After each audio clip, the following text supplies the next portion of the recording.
एक छोटे से गांव में रहने वाले मेहनती किसान श्यामलाल की, जो अपनी कठिन मेहनत और ईमानदारी के लिए पूरे गांव में जाना जाता है।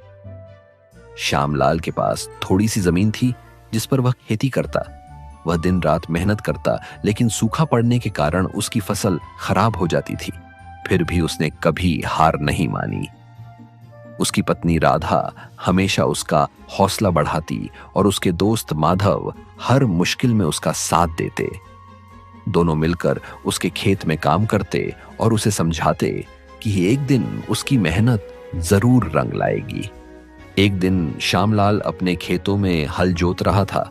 प्यास लगने के कारण वह पास के कुएं में पानी लेने गया तो पास के जंगल में कुछ अजीब सी आवाज सुनाई दी। वह आवाज ऐसी थी जैसे कोई उसे बुला रहा हो। पहले तो श्यामलाल ने उसे नजरअंदाज किया, लेकिन आवाज लगातार बढ़ती गई। तालाब के किनारे पहुंचकर श्यामलाल को कुछ अजीब सी शांति का अनुभव हुआ। वह जब पानी लेने के लिए झुका तो तालाब के पानी से एक बुलबुला उठा और उसमें एक रहस्यमय चेहरा उभर आया और बोला, हे श्यामलाल, मैं इस तालाब का रक्षक हूँ। जो भी मेहनती और सच्चा इंसान यहाँ आता है उसे मैं आशीर्वाद देता हूँ। तुमने मेहनत और ईमानदारी से मेरा दिल जीत लिया। श्यामलाल यह सब सुनकर हैरान रह गया। उसने रक्षक से पूछा, आप मुझसे क्या चाहते हैं? रक्षक ने कहा, तुम इस तालाब से पानी ले सकते हो, लेकिन ध्यान रहे इस पानी का उपयोग केवल परोपकार और ईमानदारी के लिए करना। यदि तुमने लालच किया तो यह तालाब तुम्हें बर्बाद कर देगा। श्यामलाल ने तालाब से थोड़ा पानी लिया और अपने खेत में डाल दिया। आश्चर्यजनक रूप से उसकी सूखी जमीन रातों रात हरी भरी हो गई। यह बात जब माधव को पता चली तो श्यामलाल ने उसे सलाह दी कि इस रहस्य का किसी को पता नहीं चलना चाहिए। श्यामलाल की फसल इतनी अच्छी हुई कि पूरा गांव हैरान हो गया।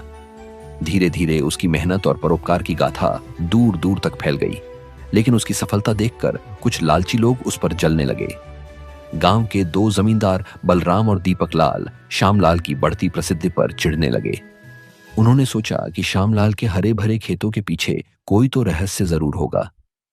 उन्होंने श्यामलाल का पीछा किया और तालाब का रहस्य जान लिया। एक रात बलराम और दीपक लाल ने तालाब का सारा पानी चुराने की योजना बनाई और वे तालाब के पास पहुंचे। तभी वहां श्यामलाल और उसका दोस्त माधव आ गए।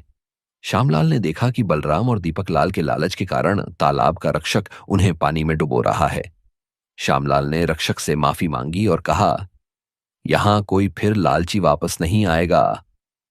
श्यामलाल के कहने पर रक्षक ने उन दोनों को छोड़ दिया और कहा, श्यामलाल, तुम्हारी सच्चाई ने मुझे प्रभावित कर दिया है, लेकिन ध्यान रखना इस पानी का दुरुपयोग हुआ तो मैं वापस आऊंगा। ऐसा बोलकर रक्षक वहां से चला गया।